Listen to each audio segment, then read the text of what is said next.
Behind palace walls, King Charles rarely raises his voice. He doesn't need to. His silence carries weight, his glances carry judgment, and his decisions reshape lives. But what if those closest to him have never truly known what he thinks? Until now. There is a certain kind of power that does not need to announce itself. It does not arrive loudly, and it does not demand attention. It simply exists, steady and constant, shaping everything around it without ever revealing its full intent. For King Charles, this has never been a strategy. It is instinct. It is how he was formed. Before we begin, please don't forget to like and subscribe. It helps us make more videos like this. From the very beginning, he was not taught to react. He was taught to observe. To listen longer than others spoke. To notice what people revealed when they thought no one was watching. In a world where every word could become a headline and every emotion could be interpreted as weakness, he learned early that restraint was not just expected, it was survival. And so he became someone who absorbs rather than responds, someone who measures before he moves. But observation, over time, becomes something else. It becomes judgment. The monarchy itself thrives on this unspoken understanding. It is a system built on appearances, where emotions are filtered and truths are softened before they are ever allowed to surface. Yet beneath that polished exterior, thoughts are never absent. They are simply hidden, carefully stored behind expressions that reveal almost nothing. And Charles mastered this language long before he ever wore the crown. To the public, he appears composed, even warm at times. A man who smiles, who greets, who fulfills his role with quiet consistency. But that version is only one layer. Beneath it lies a mind that is constantly calculating, constantly placing people into quiet categories that no one else can see. Not out of cruelty, but out of necessity. In his world, everyone has a place. Everyone serves a purpose, or fails to. Even within his own family, this silent assessment never stops. He notices who arrives early and who arrives late, who speaks carefully and who speaks too freely, who understands the weight of tradition and who challenges it without hesitation. These are not small details to him. They are signals, patterns, clues that shape how he responds, not in words, but in actions so subtle they often go unnoticed. A slightly delayed invitation, a carefully chosen seating arrangement, a moment of eye contact that lingers just long enough to be felt.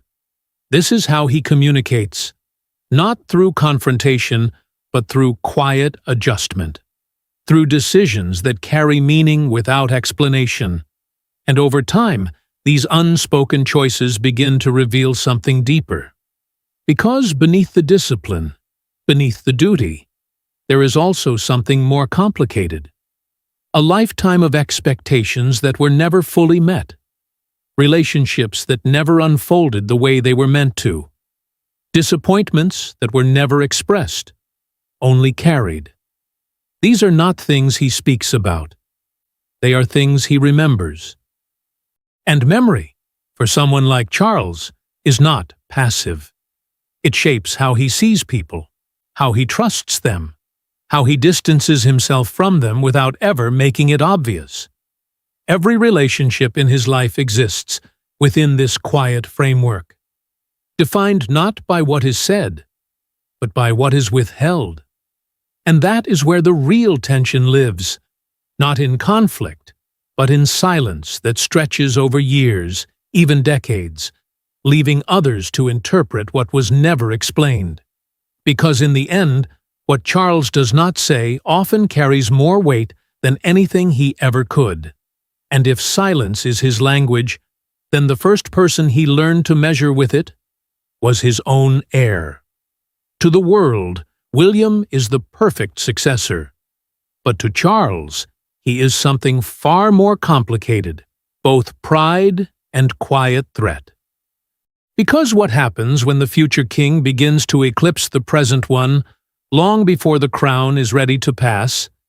The answer is not spoken. It is felt, quietly, constantly. From the outside, their relationship appears seamless, a natural progression. A father preparing his son for the role he once waited his entire life to inherit. But beneath that surface, something far more layered exists, something shaped not by conflict, but by comparison. Because William is not just following in Charles's footsteps, in many ways he is redefining them. Charles sees it clearly. The discipline, the composure, the ability to step into a room and hold it without effort. William carries himself with a certainty that feels almost effortless, as though the weight of expectation sits differently on his shoulders. And that difference does not go unnoticed. There is pride in it. Deep, undeniable pride. But pride, in this case, is never simple. Because William also represents something else. A version of the monarchy that Charles himself never quite became. More direct, more controlled, more instinctively aligned with the modern world. Where Charles learned to navigate slowly, carefully, often hesitantly, William moves with precision. And that precision carries a quiet kind of power, one that begins to shift attention, even before the crown has changed hands. This is where the tension lives. Not in open disagreement, but in the space between admiration and unease. There are moments, subtle, almost invisible, where William steps forward, takes control, and reshapes the dynamic without ever announcing it. A decision made without consultation. A stance taken that signals independence rather than alignment. These are not acts of rebellion. They are acts of evolution. But to Charles, they raise a question he cannot ignore. Does William truly understand what it costs? Because, for Charles, the crown was never just a position. It was a lifetime of waiting, of suppressing instinct, of carrying expectations that were never fully explained, only enforced. He wonders quietly whether William has felt that same weight, or whether he has found a way to bypass it entirely. And if he has, what does that mean for everything Charles endured? This is the fear that lingers beneath the surface. Not fear of failure, but fear of being overshadowed in his own reign, of becoming a bridge between two eras, rather than the defining force of one. It is not something he would ever admit, but it is something he cannot entirely dismiss. Still, there is respect. Real, grounded respect. Charles recognizes William's restraint, his ability to hold back when necessary, to maintain control in moments where others might falter. But that same independence, the quiet confidence that allows William to stand apart, also creates distance. A distance that cannot be closed through tradition alone. Because Charles no longer sees William as just his son. He sees him as the future. As a successor who is not waiting, but already shaping what comes next. And that realization changes everything. It transforms their relationship from something personal into something strategic, measured, careful, defined not just by blood, but by what lies ahead. And in that quiet shift, something else begins to emerge. A realization that not all sons follow the same path. Not all reflections are as controlled or as contained. But if William is the son who mirrors strength, then Harry is the one who reflects everything Charles tried to suppress. Harry didn't just leave the monarchy, he left the version of himself his father believed in. And for Charles, that wasn't rebellion, it was rejection. A wound not spoken aloud, but carried in every silence that followed. For years, Harry had been something different within the family. Where William embodied structure, Harry carried warmth. a kind of emotional openness that softened the rigid edges of royal life. Charles saw it. He didn't always understand it, but he valued it in a quiet way. Harry brought something human into a system that often demanded distance. He laughed more freely, spoke more openly, and for a time that felt like balance. But balance, in a system like this, is fragile. Because what Charles saw as warmth, he also saw as risk. Emotion, when left uncontained, does not always stay gentle. It can turn into frustration, into resistance, into something harder to control. And over time, Charles began to sense that Harry was not simply different. He was drifting. The real fracture did not begin with departure. It began with questioning. Harry did something Charles had spent a lifetime avoiding. He challenged the system itself. Not quietly, not indirectly, but openly. And for Charles, that shift was deeply unsettling. Because the monarchy is not designed to be questioned from within, it survives through acceptance, through discipline, through a kind of silent agreement that certain things are never challenged out loud. Harry broke that agreement. And in doing so, he didn't just step away from duty. He stepped outside the framework that had defined Charles's entire existence. That is where the disappointment takes root. Not just in the act of leaving, but in what that act represents. To Charles, it feels like a rejection of everything he endured. Everything he upheld, everything he believed was necessary. But Harry does not see it that way. And that is where the silence becomes heavier. Because Charles cannot fully understand Harry's need to confront, to speak, to expose. To him, these actions feel disruptive, almost reckless, a refusal to accept the unspoken rules that hold everything together. But from Harry's perspective, those same rules were suffocating, limiting, something that needed to be broken in order to survive. Two completely different truths, existing at the same time, and neither one willing or able to fully meet the other. There were moments, quiet and fleeting, where Charles considered reaching out, not as a king, but as a father. Moments where the distance felt too wide, too final. But each time, something held him back. Duty, pride, uncertainty. The same forces that shaped him now prevent him from closing the gap. Because reaching out would require something he has never fully allowed himself: vulnerability without control. And so the silence remains. It stretches between them, not as a pause, but as a permanent space, filled with things unsaid, questions unanswered, and a growing realization that this distance is no longer temporary. It has settled into something deeper, something that may never fully resolve. Charles believes Harry misunderstood duty, that he walked away from responsibility without truly grasping its weight. But Harry believes something equally powerful, that Charles never questioned the system he was born into, never challenged the very thing that shaped them both.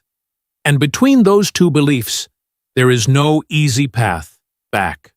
Only distance, only silence, only a relationship that now exists more in memory than in reality. And standing beside Harry in that departure was someone Charles never fully trusted from the beginning. From the moment she entered the royal world, Meghan disrupted something invisible but deeply rooted. And while the public saw tension, Charles saw something else entirely. A force he couldn't control, and a shift he couldn't reverse. At first, there was curiosity, even a quiet admiration. Meghan arrived with a confidence that felt unfamiliar within the tightly controlled rhythm of royal life. She spoke clearly, carried herself with certainty. There was no hesitation in her presence, no instinct to shrink or adjust before understanding the rules. And for a brief moment, Charles saw something promising in that, a new energy, a different kind of strength. But admiration in this world is often short-lived when it meets resistance. Because very quickly, it became clear that Meghan was not entering the system in the way others had before.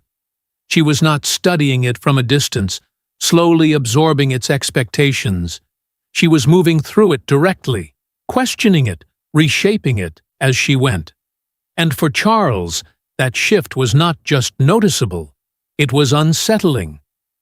The monarchy depends on quiet adaptation, on learning its language before speaking within it. Meghan did something different. She spoke first, and that changed everything. Charles began to sense that this was not someone who would be guided by tradition, not someone who would accept the unspoken boundaries simply because they existed. There was a directness in her approach that clashed with the subtlety he had spent his entire life mastering. Where he measured, she moved. Where he waited, she acted. And in that contrast, a quiet tension began to build. It was never openly acknowledged. It didn't need to be. Because Charles does not confront, he observes. And what he observed was not just Meghan herself, but the effect she had on Harry. A shift that felt immediate and irreversible. Harry, who once balanced emotion with loyalty, began to lean more fully into expression, into challenge, into something less contained. To Charles, this did not feel like growth. It felt like departure, not just from the monarchy, but from the version of Harry he believed he understood. And at the center of that shift, he saw Meghan. Not as a strategist, not as someone playing a calculated role, but as an emotional force, someone who moved with conviction, who influenced through connection rather than control. And that, in many ways, made her even more difficult to navigate. Because emotional influence cannot be negotiated in the same way power can. It simply exists, and it changes things. There was also a discomfort Charles could never fully resolve. Meghan's openness. Her willingness to speak plainly, to express thoughts that would normally remain unspoken within royal circles. To him, this was not just unfamiliar, it was destabilizing. Because the monarchy is built on restraint, on carefully managed narratives, and Meghan did not operate within those limits. Still, Charles never openly opposed her. That is not his way. There were no direct confrontations, no visible lines drawn. But there was also no full acceptance, no moment where she was truly brought into the inner rhythm of the institution. Instead, there was a distance, quiet, consistent, unspoken, but deeply felt.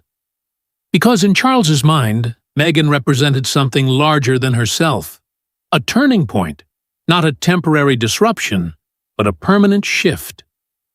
A moment where the old structure met something it could not fully contain and could not fully undo.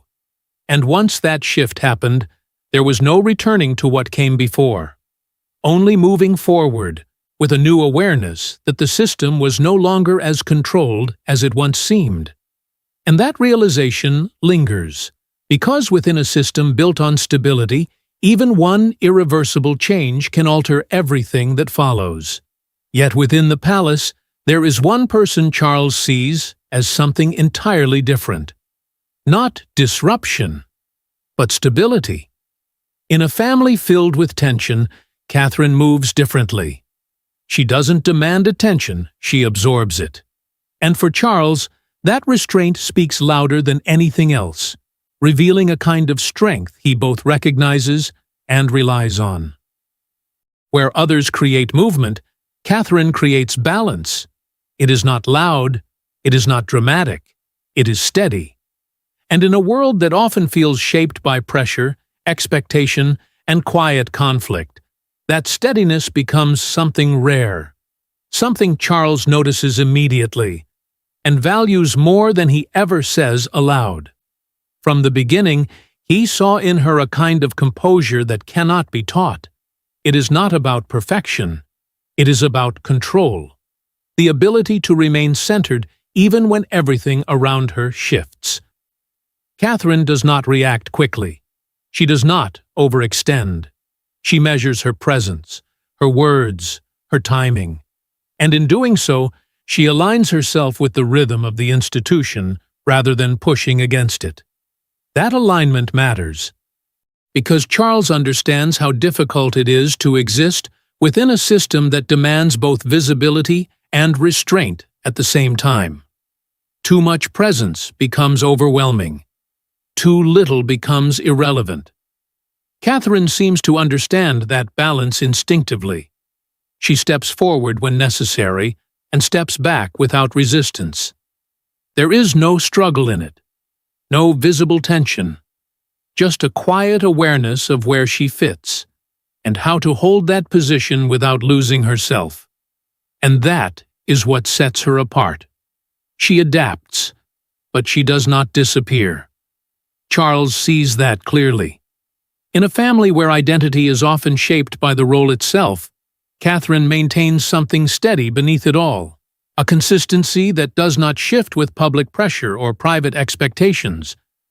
That kind of emotional intelligence is not just admirable, it is essential. And Charles, more than anyone, understands how rare it is to find. There is also trust. Not the kind that is declared, but the kind that builds slowly, through observation, through patterns that remain consistent over time. Catherine does not surprise him in ways that create uncertainty. She does not disrupt the structure.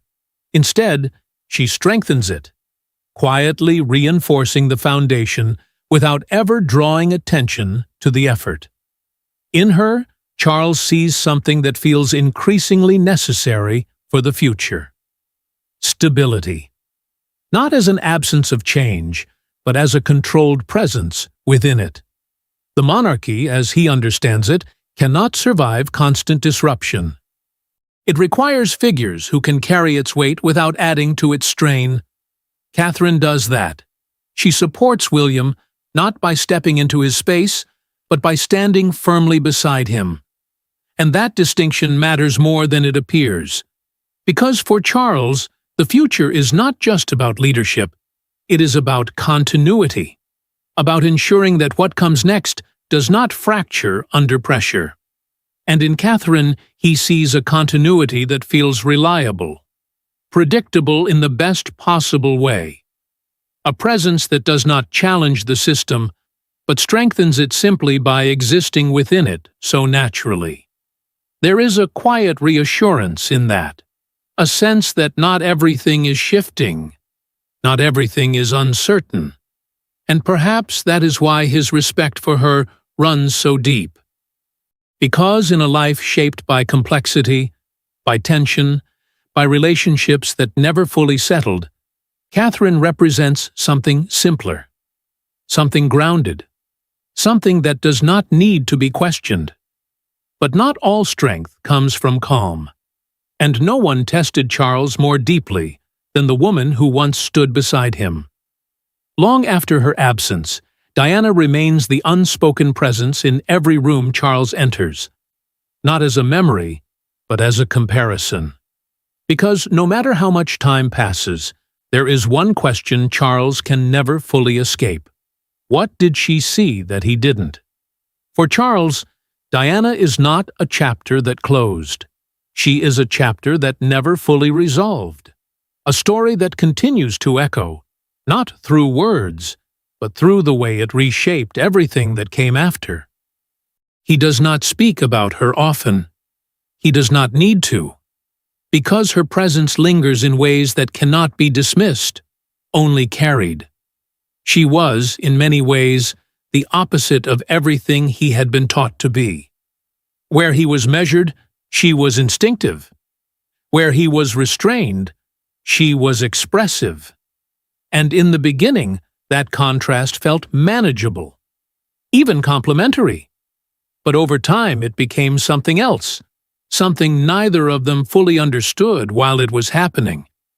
Because the system they lived within was never designed to hold that kind of emotional intensity. Charles sees that now. quietly, without announcement.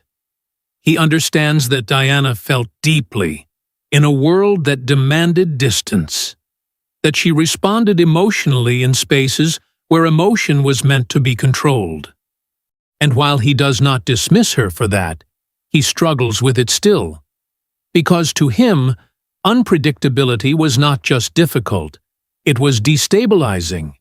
It introduced a kind of uncertainty that the monarchy cannot easily absorb. And yet, beneath that understanding, there is something more complicated. Regret. Not the kind tied to public events or the narratives that unfolded beyond their control, but something far more private. A sense that there were moments, small, unspoken moments, where understanding might have been possible, but never fully reached. That somewhere between expectation and reality, something essential was missed. Charles does not dwell on it. He does not allow himself to. But absence has a way of becoming permanent in a different form. It does not fade, it settles. It becomes part of the structure itself. And Diana's influence did not end with her. It continues, most clearly, through William and Harry. In the way they carry themselves, in the way they respond to pressure, in the way they navigate emotion within a system that still demands restraint. Charles sees it, the echoes of her perspective, her instincts, her way of seeing the world, and while he does not always agree with it, he cannot ignore its presence. Because it shapes them, and in shaping them, it shapes the future. There is also a quiet awareness that his entire path, his role, his relationships, even his public image, was altered by that chapter of his life. Not just at the time, but permanently. Diana did not just exist within his story. She redefined it. And that redefinition cannot be undone. Even now, she remains a kind of silent measure, not openly acknowledged, but always present. A reference point that exists beneath the surface of every comparison, every expectation, every interpretation of who he is and who he became. Charles may not revisit the past directly, but the past has never fully released him. And perhaps that is why her presence feels so enduring. Because it is not about memory. It is about impact. An impact that continues to shape how he is seen, how he is understood, and perhaps most importantly, how he understands himself. And yet, after Diana, there was someone who stood not in contrast, but in alignment. While others came and went, one person never stepped away. Camilla remained quietly, consistently, without spectacle. And for Charles, that constancy means more than public approval ever could. Because loyalty, to him, is the rarest currency of all. In a life shaped by shifting alliances, public scrutiny, and relationships that often fractured under pressure, Camilla represents something entirely different. Not intensity, not unpredictability, but endurance. A presence that did not arrive suddenly or demand attention, but stayed through time, through controversy, through moments that would have pushed others away. For Charles, that kind of constancy is not just comforting, it is defining. Camilla understands him in a way that does not require explanation. There are no long justifications, no need to translate thoughts into words. She reads the pauses, the silences, the moments where he withdraws rather than reacts, and instead of pushing against that, she allows it, accepts it. That acceptance creates a kind of space Charles has rarely experienced elsewhere. A space where he does not have to perform, adjust, or defend. That matters more than it appears, because for most of his life, every interaction has carried weight, every word measured, every gesture interpreted.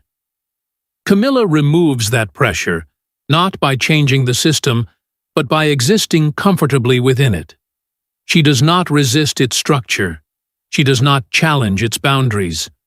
Instead, she moves through it with a quiet understanding that feels natural, almost instinctive. And in that, Charles finds something rare: stability that does not require effort. Their connection is not built on moments of intensity or grand declarations. It is built slowly, over time, through shared experiences, through challenges that tested both of them, through a long process of simply remaining present when it would have been easier to step away. That kind of bond is not immediate. It is earned. And once it exists, it carries a different kind of strength. Charles relies on that strength more than he ever expresses. Because beyond the public roles, beyond the expectations, there is a need for something steady, something that does not shift with opinion or pressure. Camilla provides that, not as a solution, but as a constant, a reminder that not everything in his life is defined by duty alone. He also recognizes what she endured to reach that position: the scrutiny, the judgment, the years of being viewed through a lens that rarely allowed for understanding. Charles does not speak about it often, but he is aware of it, and that awareness deepens his respect, not just for her presence, but for her resilience. Their bond, in many ways, is not about romance in the traditional sense. It is about endurance, about two people who remained connected despite everything that tried to separate them. And in that endurance, there is a kind of quiet strength that does not need to be explained. Because for Charles, loyalty is not proven in moments of ease. It is proven in moments where leaving would have been justified, but did not happen. And in his eyes, Camilla is the one person who never demanded he become something else, never asked him to change in ways that felt unnatural. She accepted him as he is, complex, restrained, shaped by a system he cannot escape. That acceptance creates something rare, a sense of calm in a life that rarely allows it. But beyond personal relationships, Charles also evaluates the monarchy as a structure. And not everyone fits his vision of its future. Not every royal carries the same weight, and Charles knows it. Behind the formal smiles and coordinated appearances lies a quiet ranking system, where every gesture, every absence, and every misstep is noted, remembered, and silently evaluated.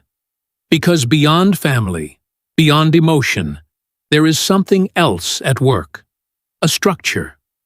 A system that must function, not just exist. And within that system, Charles does not see individuals in the same way others might. He sees roles, value, stability, or risk. It is not harsh. It is calculated. Over time, he has developed a way of quietly categorizing those around him, not through declarations, not through confrontation, but through observation. Who can be trusted to remain consistent? Who understands the limits of their position? Who knows when to step forward and when to disappear entirely? These are the qualities that matter to him. Not charisma, not popularity, but reliability. Because popularity fades, reliability holds. There are those within the extended royal circle who, in his view, strengthen the institution simply by maintaining discipline, by showing up when needed, saying what is expected, and never creating unnecessary attention. These individuals may not command headlines, but in Charles's mind, they carry weight. They reinforce the system without disturbing it. And then there are others, those who draw attention in ways that feel unpredictable, who blur the lines between personal expression and public duty, who resist adapting fully to the expectations placed upon them. Charles does not confront them directly. He does something far more decisive. He adjusts their position. Invitations become selective. Appearances become limited. Visibility shifts, quietly but noticeably. Not as punishment, but as recalibration. Because, in his view, the monarchy cannot afford imbalance. Every role must serve a purpose. And if that purpose becomes unclear, the role itself begins to fade. This is where the idea of a smaller, more controlled monarchy takes shape. Charles does not believe in excess. He does not see value in maintaining roles that no longer align with the institution's direction. Instead, he leans toward something more focused, more efficient, a structure where fewer people carry clearer responsibilities, where public trust is not diluted by inconsistency or distraction. It is a subtle shift, but a significant one, because it changes how relationships function within the royal framework. They become less about personal closeness and more about contribution, less about tradition for its own sake and more about purpose. This does not mean emotion disappears, but it becomes secondary, controlled, contained, and Charles notices everything, who adapts to this shift without resistance, who quietly aligns themselves with the new direction, and who struggles to accept it. These reactions matter. They shape how he sees each person, not just in the present, but in terms of their place in what comes next. Because for him, the monarchy is not static. It evolves. And not everyone evolves with it. Those who understand this remain within the structure. Those who do not find themselves gradually moving outside of it, not through conflict, but through absence.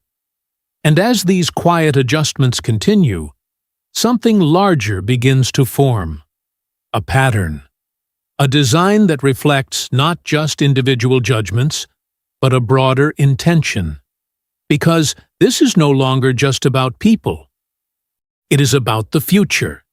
And as these quiet judgments take shape, they begin to reveal something much larger. A vision for the monarchy itself. When you piece it all together, every silence, every glance, every decision, a pattern begins to emerge. And it leads to a question far more important than what Charles thinks of his family.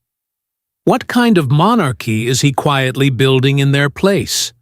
Because these thoughts, these quiet judgments, are not random.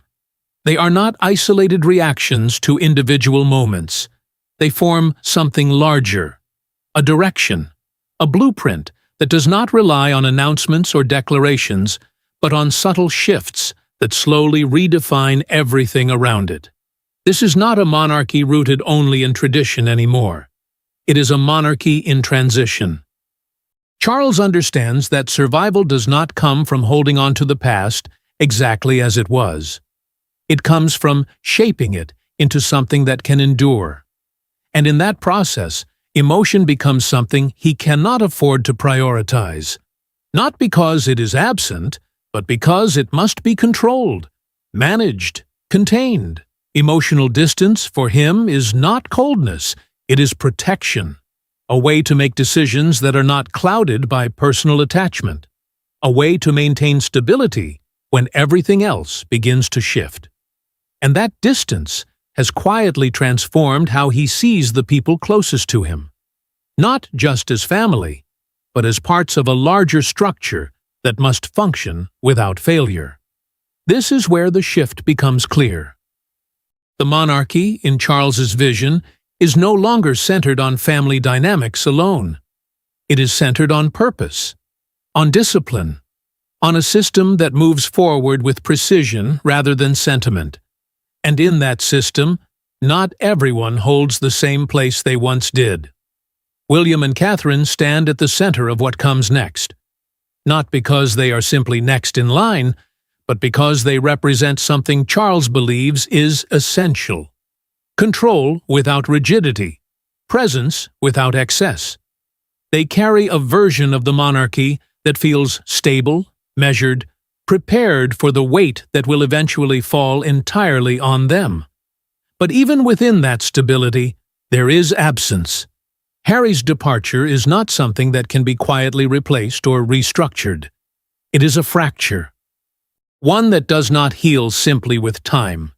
Because it represents a path that diverged completely, a rejection of the system itself. And in Charles's vision, that absence becomes permanent. Not necessarily through intention, but through the reality of what has already changed. Then there is Camilla, not at the center of the institution, but at the center of Charles himself, a grounding force in a life that has required constant adjustment. She does not shape the structure, but she supports the one who does, and in that role, her presence becomes essential, even if it remains understated. All of this leads to a single truth. Charles's legacy will not be defined by what he said, not by speeches or statements or public declarations.